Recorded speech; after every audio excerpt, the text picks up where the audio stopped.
Well, you know, for many years, we have just stood on the sidewalk in prayer, and that's wonderful. Whenever our hearts changed, it's only through the grace of God. But having this bus here to back up what we're offering to these women, it's more or less putting our money where our mouth is. Not only are we telling them there's so much help available in the city, but we're saying it's right here, right now. All you have to do is walk a few steps. Come on in, we'll do a free pregnancy test, free ultrasound, and connect you with all the care that you need to continue your pregnancy. The Mobile Crisis Pregnancy Center was built because Planned Parenthood in Houston designed their new clinic so that there couldn't be a building, a static crisis pregnancy center on site permanently. And so we felt like, because we'd been called, we felt, to be organizing Christians in support of life, we felt like we had a special calling to be the ones that put a mobile crisis pregnancy center on the road. And that was something that happened very suddenly, but we're very happy that it happened. Since there was no place to build, rent anything near Planned Parenthood, they started thinking creatively and came up with the idea for a mobile center. So they checked around Houston and asked other pro-lifers, is anybody else going to do this? And when no one else stepped forward, we just went ahead and decided to do it ourselves, even though it was pretty different than anything we'd ever done before. But in December of 2010, and I think it was definitely a prompting of the Holy Spirit, I felt like the Houston Coalition for Life should be the ones to go ahead with the mobile center. Since Planned Parenthood was our focus, and we plan on being there every day in prayer anyway, we should be the ones to go forward with a mobile crisis pregnancy center.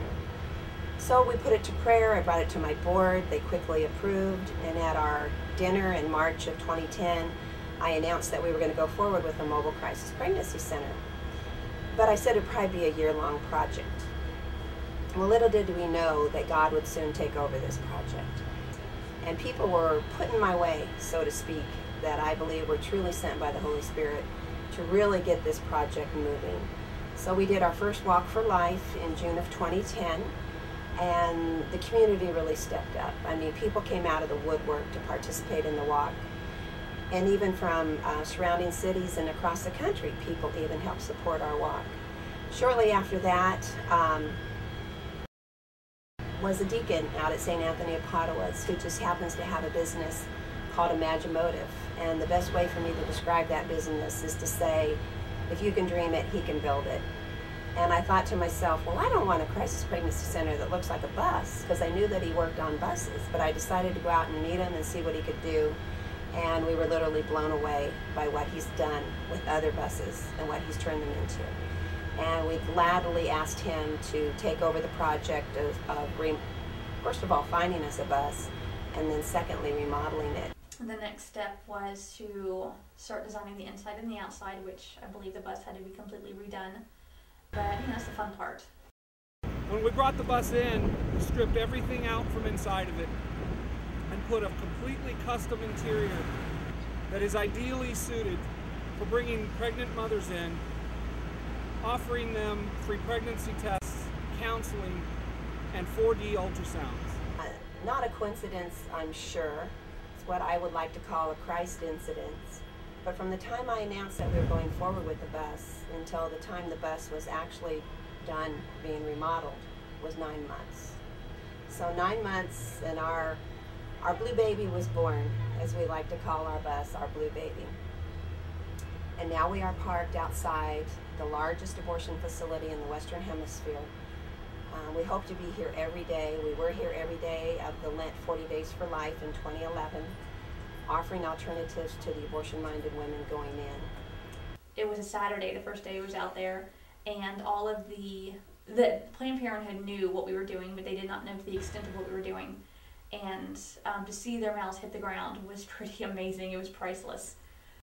I think the thing that has really surprised me about the bus is how every day that it comes out, I get this feeling of, yes, the bus is here. And I'm not saying that lightly, because during 40 Days for Life, I was there almost every day. And every day when the bus would pull up, I mean, day after day after day, every time it would pull up, yes, the bus is here, things are easier, because I had that feeling of knowing right behind me there's options. I'm not going to have to try to talk a girl into a 15-minute drive. I can point right over there, and everything she would need is available right now. We can help her right now. It makes it easier to stand there. It makes it easier to stay there.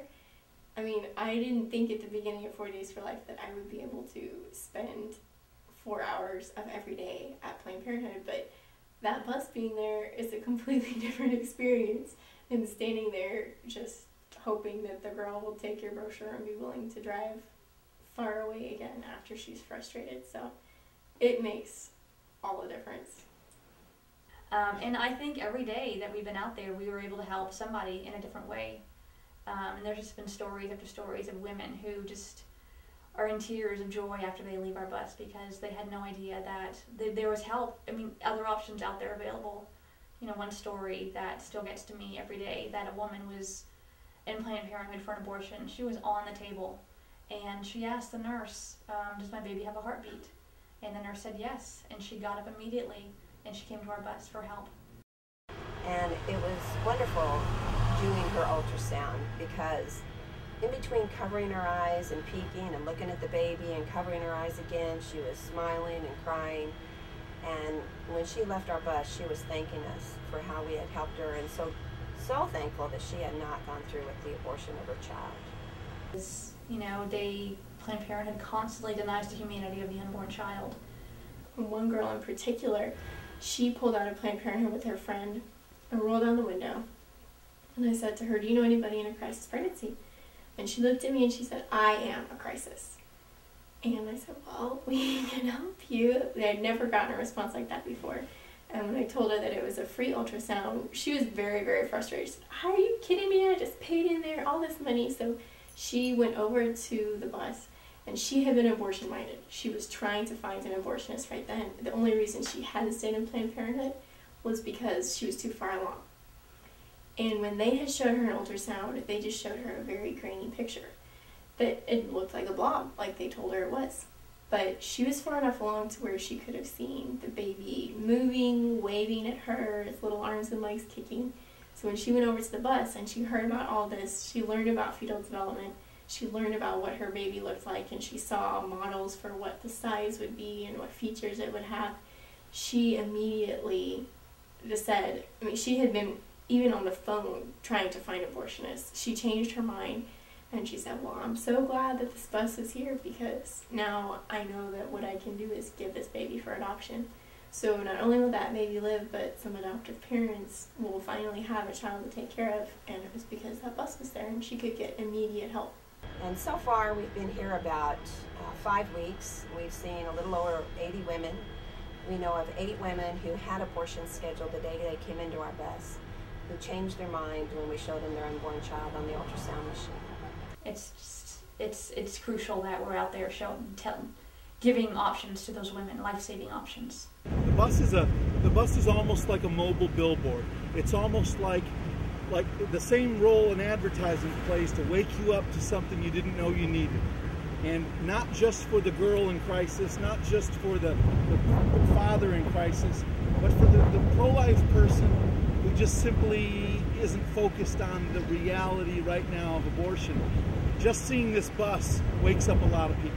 In fact, one of our goals beyond being here is to take it to pro-life people, take it to churches, let Christian people see, just through the reality of this vehicle and the beauty of this vehicle, to remind them that somewhere else, somewhere they aren't, somewhere where they can't be maybe, there are women who need help, and we're providing it. And hopefully we'll convince them to dig into their generosity, but also into their time and to their prayer life, to reach out to the unborn, to reach out to the woman in crisis.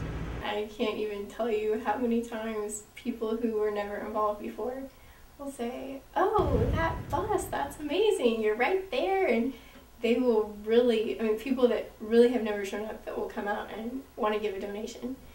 And because of the way the bus is run and taken care of, when people very frequently ask us, so what does it cost every day you bring it out here? And we tell them, they'll say, oh, that's it. Well, you all have this all so planned out, and then they want to become involved because they see that we try to be good stewards of the gifts that God has given us to work in the pro-life movement here in Houston. They don't feel like anything is wasted. And so before they said, oh, well, there's no point in that, they see how much good can be done with even just a very little bit.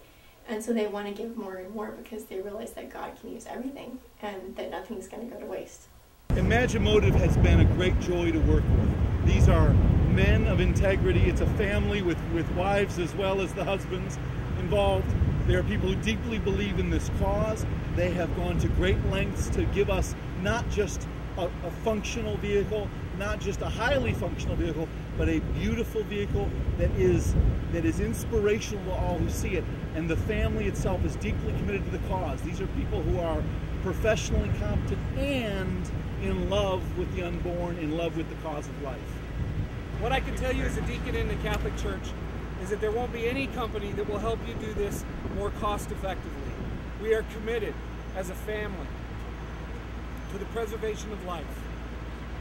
And we invite you to participate in the preservation of life through a mobile pregnancy assistance center that not only gives you a place to bring women, but it also gives those who are doing the ministry in a tangible way to measure the outcome of their ministry.